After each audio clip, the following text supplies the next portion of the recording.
Well, welcome back. As you can see, today we're celebrating in Lincoln, Illinois, the Sesquicentennial year of the Lincoln Library. It was my distinct honor and pleasure to be able to speak at the opening session, and we're going to go through that presentation that I gave at the library.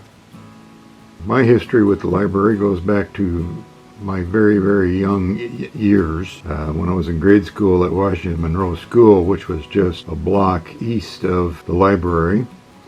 One of our teachers took us down there, had us fill out applications for library cards. I got mine, and I made it a tradition to take my bicycle, ride down to the library, get 5 books, take them home, read them during the week, and then the following Saturday I would go take those books back and get some more. So those were good years.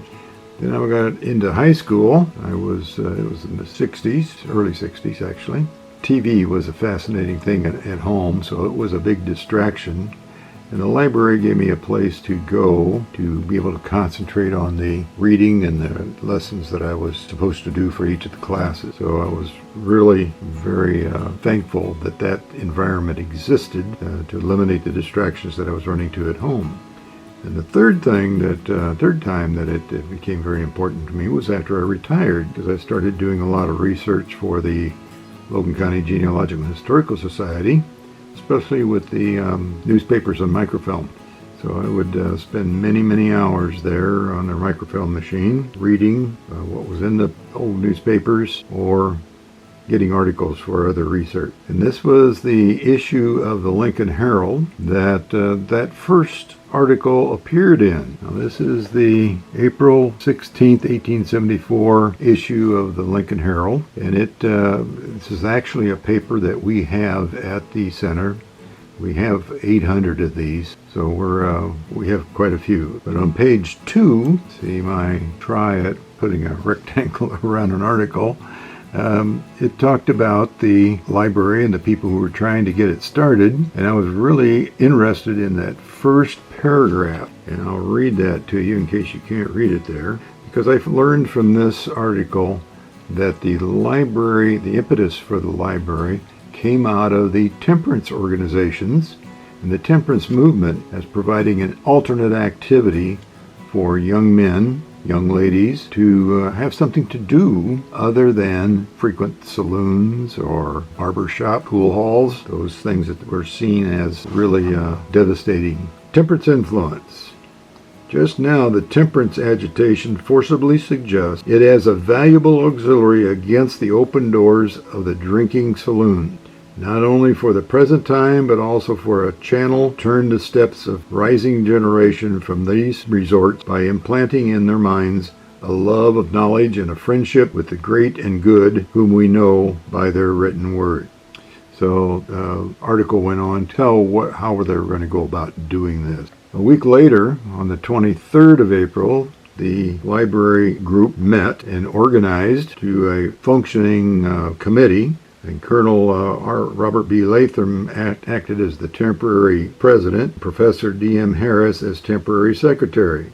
The objectives for the meeting were to adopt a constitution. We have a capital stock that was issued in the amount of $5,000, and that was divided into $10 shares.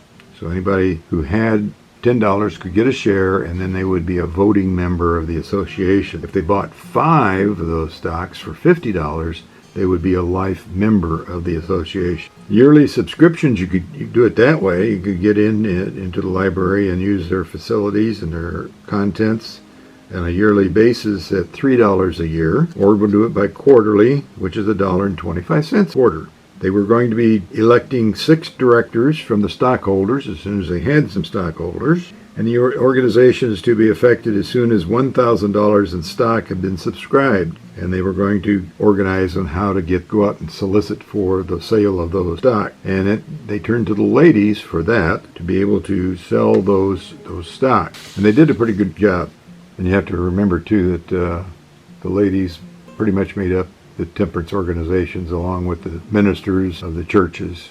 The Constitution of the Lincoln Library Association, we have that full Constitution in one of our quarterlies, the Roots and Branches, for spring of 2021. All of these articles are in that issue of the Society Quarterly, word for word. The next meeting they had was on the 30th. Of course, that was only a week after they started soliciting to sell those stocks, and the ladies already sold 144 of them. And they had a total of $1,440 to start with, and the committee was continued until the next Monday when they would formally set up their organization with officers and the 6 directors. Another way that they raised money for the library was to have these little entertainments from time to time. And this one was called a parlor entertainment. And then they would be advertised in the paper, and people would come to these. And these were held in the offices of the attorneys Hoblet and Foley. They must have had a conference room or something where they could have a large group for an audience, because they had quite a few people in the program. And you can see here there was going to be a reading by Miss Houston. There was going to be a quartet singing by 4 gentlemen, and a recitation by Bertie Latham, who was one of the daughters of R.B. Latham. And the charade was going to be conducted by Dr. Hunting, the two, Mr. Forsyth, N. Forsyth, Miss Eva Hasbrook, and Lily Chamberlain, and a Shakespearean reading by the 2 Forsyths, Charles and N. Then they would all sing Auld Lang Syne.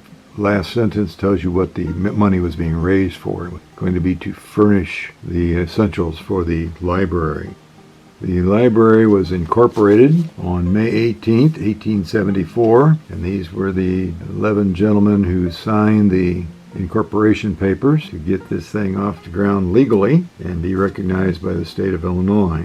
On August 20th, they wanted to have this open by August 29th. So here's August 20th. Albert Jones was elected the first librarian, and the library was only open in the evenings, so a person could have a regular job and then do this in the evening. The resignation of one of the officers, the recording secretary, P.P. Murray, was accepted, and T.W. Stokes was elected in his place. And they're going to try to have it open by the 29th of August. And all who have donated books to the library, and that's how they got started. They had made an announcement to have people in the community go through their personal libraries and see what they thought ought to be in the public library, and that if they had promised to donate them to get them in so they could get cataloged. At that time they had between 600 and 700 books, so it was a good starting point.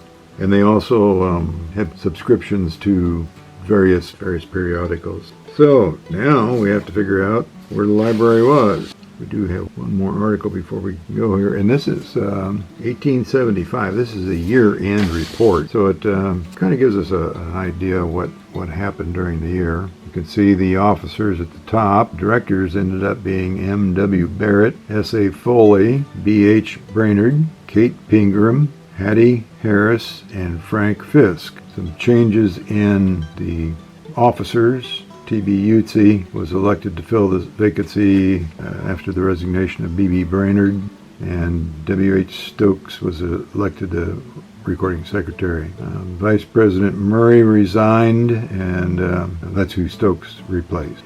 Albert Jones, again, shows that he was selected as the librarian, and he would have a salary of $150 a year. So part-time jobs don't pay much. Okay, A.M. Miller, L.P. Crawford, Samuel Sargent, Mrs. John A. Lutz, and Mrs. James L. Hoblet were elected library committee to select books for purchase, to be purchased, and proceeded to select a catalog of books. Purchased the books from W.G. Holmes in Chicago, and they purchased 659 books for a total of $1,222.27. But Mr. Holmes was kind enough to give them a 34% discount, so the books only cost them $826. So they had some money left to get magazines, which they expended $51 on, and to get furnishings for the library. They were donated a bust of Raphael by Miss Florence Hahn of Philadelphia. So this is the building where the library started, the upper floors here. And that building still is there. You can see that our horseless carriages had replaced the horse carriages back from 1874. This building was owned by R.B. Latham, and he did provide the space for 15 months without a rental fee. So that was his contribution to the library getting started. Now, how did I know that this was the building? Well, we had an article in the paper that said the library is open. And it's open every evening in the week and is a pleasant place of resort. The entrance is between the stores of John A. Lutz and Edward Burton. And we had to go to the Lincoln City Directory to find out where those two stores were located. And the one on the left was the Lutz store. The one on the right was the Burton store. John A. Lutz was at 123 Kickapoo, and E. Burton was at 121 Kickapoo. So if we look a little closer here, I don't know if you can see it or not, but right here it says 121. And we go over to this doorway over here. If I can get my cursor to go over there, it says right here 123. So the doorway between those two stores is this doorway. And you can see it's 121 and a half to 123 and a half. So people wanting to use the library had to climb those steps. And I don't know how big a room it would take to house 600, 700 volumes of books. But as you can see, the library stayed there just 5 years.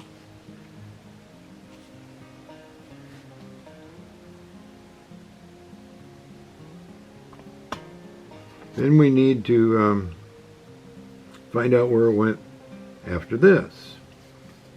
Well, the association has a meeting on March 27th, 1879, and they're deciding here to move the library to the old Universalist Church on Kickapoo Street.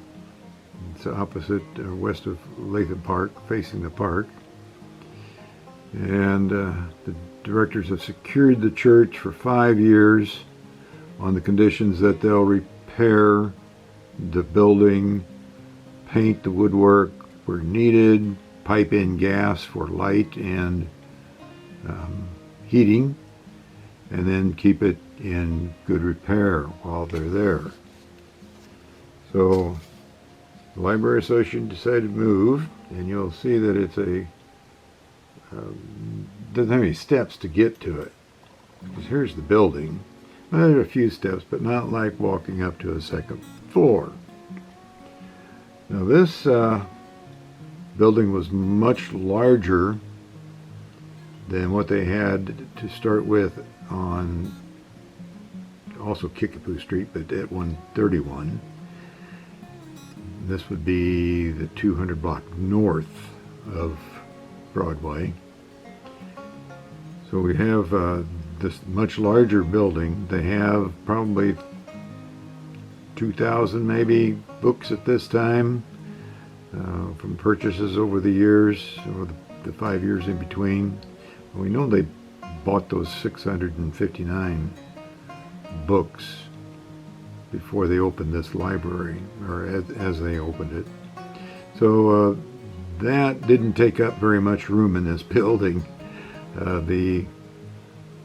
When they wanted to have an open house at this building, they had to consider all that empty space and do something with it so that it didn't dwarf their collection, in other words. So they invited people to loan pieces of furniture, collections of paintings, artwork, anything that would take up space. The Lincoln University brought in stuffed animals. They brought in geological collections, all kinds of things to help them fill up that space so it didn't look so big when they had their open house. And that was called a loan exhibition. And here they're talking about that exhibition. And if you want to read the whole thing, you can pause your image and read it.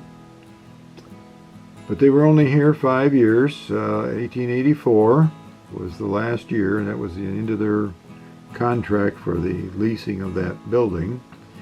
And the library moved. But we have to find out where. And it just happened that I was working on another project here recently, and I was looking at some Sanborn maps of buildings that were built in the 1870s, and as they grew a little bit in the 1880s and 1890s. But the Sanborn maps of the Daner block showed that the library in 1891 and 1896 was at 416 Broadway.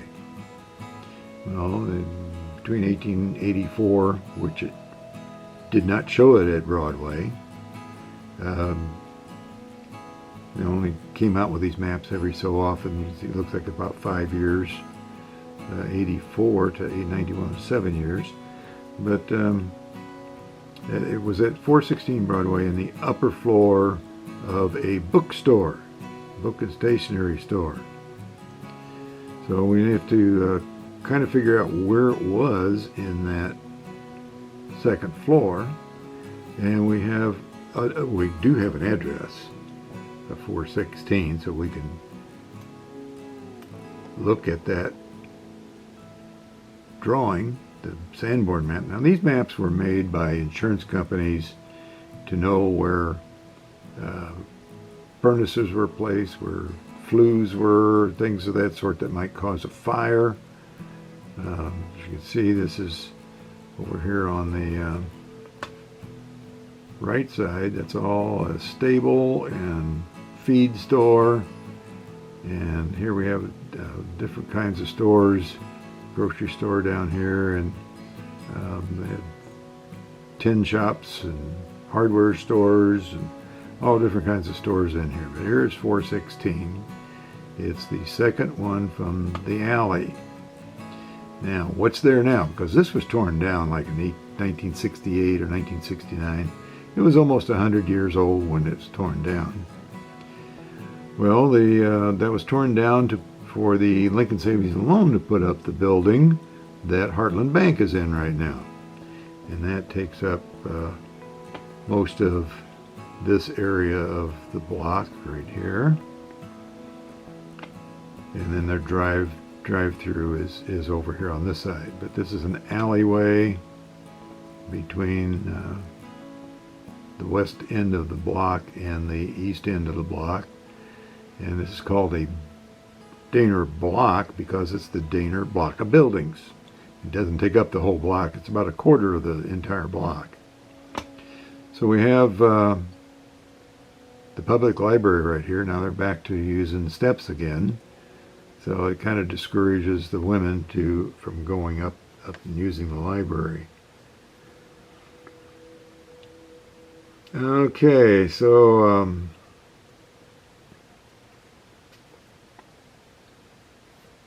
what did that Daner block look like? Well, here it is. And like I said, this was torn down in 1968-69 to make way for the Lincoln Savings and Loan's new building, which is now the Heartland Bank.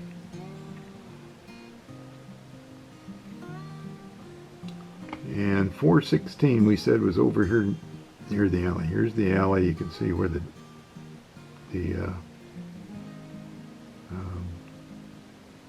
building ends here, and there's a space between the next set of buildings. So there's the second set of windows here, second building, which is just over this canopy. And let's focus in on that just a little bit. So here's the same canopy. And here are the 4 windows above that store. And it was a book and stationery store, so they had a handy source of customers as the people came and went to the library. Selling lots of books on the way. But while they were in this this building for this period of time, 1884 to 1895, they started having difficulty with income. About 1890, things were starting to get kind of tight for them. And they, Dr. E.A. Miller went to the city council and asked that they help fund a portion of the expense of the library, and the city agreed to do that and started giving them $200 a year, which relieved the pressure on the association. And the reason they were starting to get into financial difficulty here is that of the original stockholders, many of them had died because they were older people already when they sold those stocks in 1874. And they also had many of them move away because the movement west was still going on at this time. I have many articles talking about how Logan County families moved west and where they were. So they were getting in financial difficulty. E.A. Miller helped them out by talking to the city council, and they got funding for a while. In 1894, the city withdrew their $200 stipend to wrench in their works for them, and the ladies came forward again. They raised money in a midwinter fair. You can see about the third paragraph down, the ladies raised $400 at the midwinter fair to help get through that particular year, 1894. And here we have a list of the librarians as well. Albert Jones, we know, was the first one. W.C.M. Masters, Robert Humphrey, S.E. Nash, Miss Isabel Nash, Miss Alma Broucher, Miss Ida Webster were all the librarians, and Miss Webster would transfer into the new library. And the new library being what the city would do with the library. Because during this period of time they were negotiating with the city to take over the library. They were going to donate all the books they had, and they were up to 9,000 books by this time. So they had all these books and all the furniture for the library, and they were negotiating with the city. And of course, at this time also, they lost Robert Latham as an advocate for them, because he died in April of 1895. Yeah, so his political influence and his financial influence were gone. They negotiated with the Mayor Turnbolt at that time and his council about taking over the library, and they agreed to do it. They accepted the donation of the 9,000 volumes and all the furniture that they had, and they put in a $500 annual appropriation in their budget just for the library, and they were going to give them a room in the new city hall. So the rental fee was going to be gone already. So that was going to help a lot.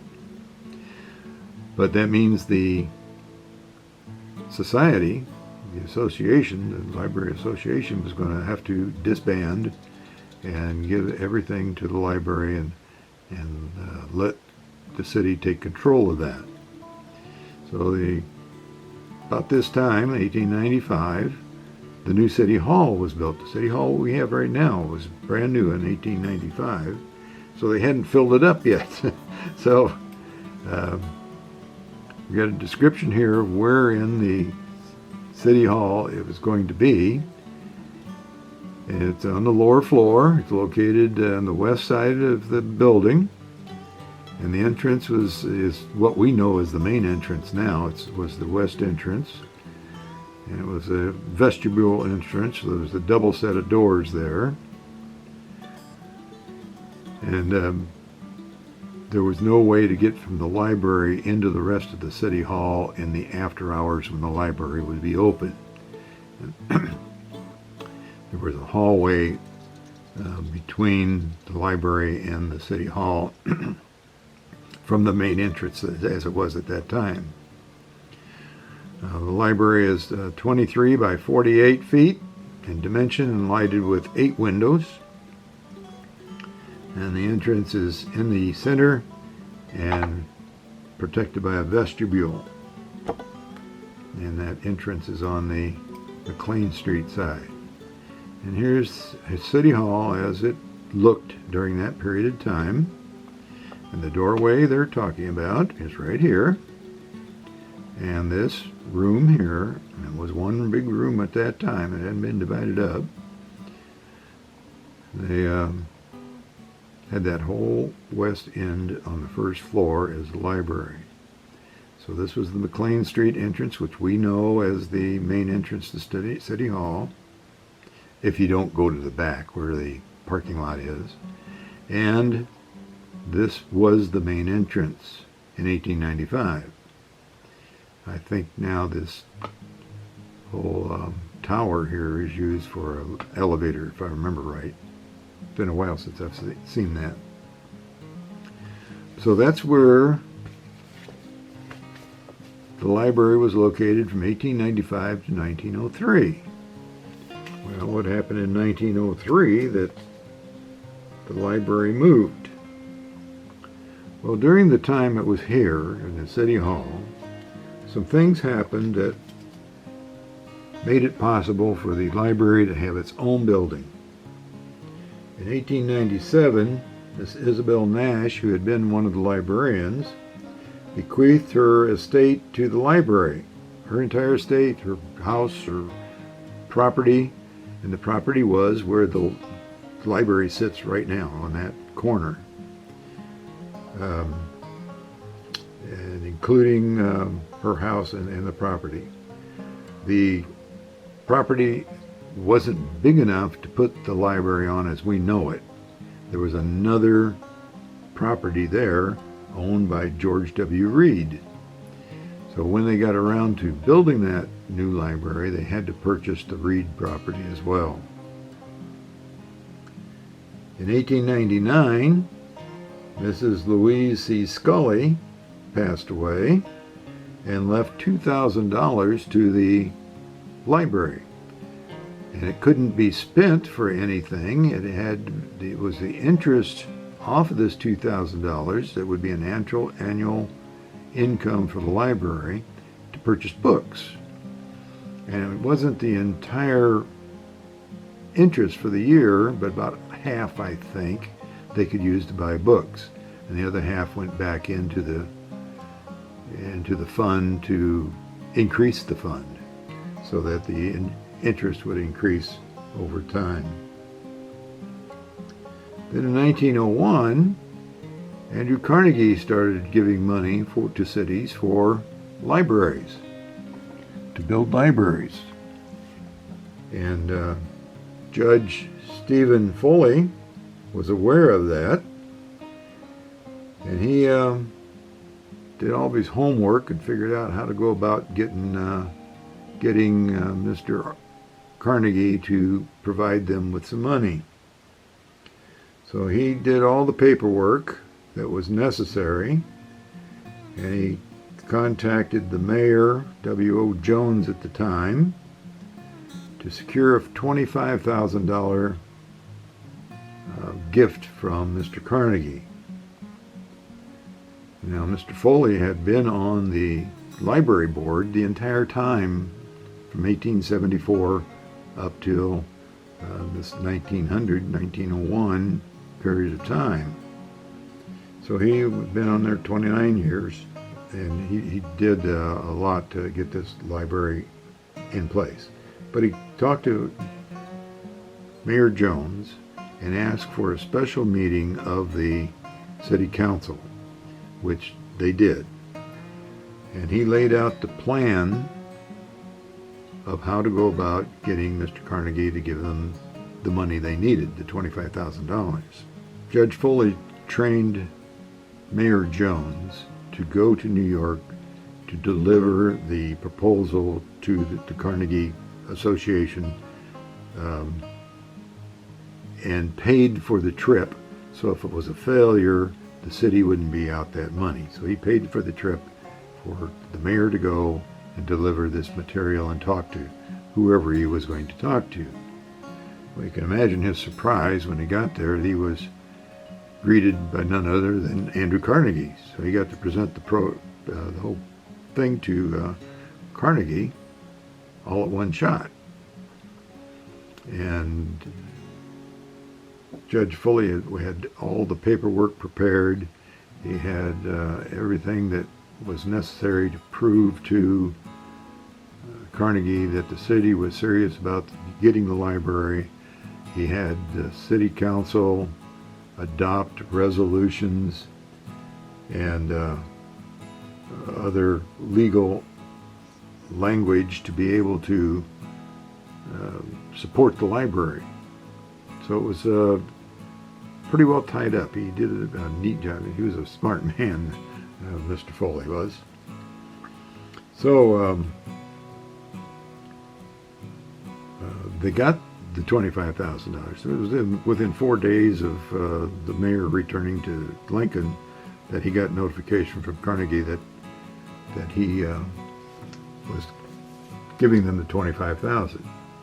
Now they just didn't send the $25,000 out to the city to use willy-nilly or as they needed. They had to send for the money after it was spent to reimburse themselves. And they did that, and they had to, of course, had to start by designing the library. So they had to find some architects to bid on it, give them some ideas what was available, and Stephen Foley headed all that up and helped make those decisions. I know that at one point they rejected all the bids for the winning design, which is what you see now, and they had to go back to the drawing board and take some things out to maybe put in later to get closer to the budgeted amount of $25,000. Well, the best they could do was $30,000. The people, the architects said you can't do it for less than $30,000. So Mr. Foley, Judge Foley, stepped up again, donated the final $5,000 to get the library built. That's why when you walk into the library and above the circulation desk, it says Andrew Carnegie and Stephen A. Foley. That they were both named as being contributors to the library. But that's how we have the library we have now. Here's the stuff. I'll let you read through that on your own. You can pause that and read through all the stuff that I just went through for you. They had to buy that Reed property. I think that may have caused them some difficulty. But here's the library as it was. See, there's no shrubbery or trees or anything. So this is pretty soon after it was built. So on the 29th of April, 1903, they had a dedication of the Carnegie Library. And here I've gone through most of this with you already about how, and Stephen Foley was the main speaker that day, so he let people in on all the back story for getting the gift from Carnegie and constructing the building itself and the materials that were used in it. So there was a lot more in the dedication article than just what you're seeing here. And that dedication article will be in the next quarterly, which would be the summer quarterly of 2024. Since we're into the Sesquicentennial celebration for the library, it's a good time to update that information and have that available to people who enjoy the library. So this is a postcard of the library, and it's I don't know when the new Christian church was built, but this is the old Christian church over here on the right side. This is the building that it is said Lincoln practiced law in when the 1857 courthouse burned. And there's a plaque at the mill, on Route 66 item, that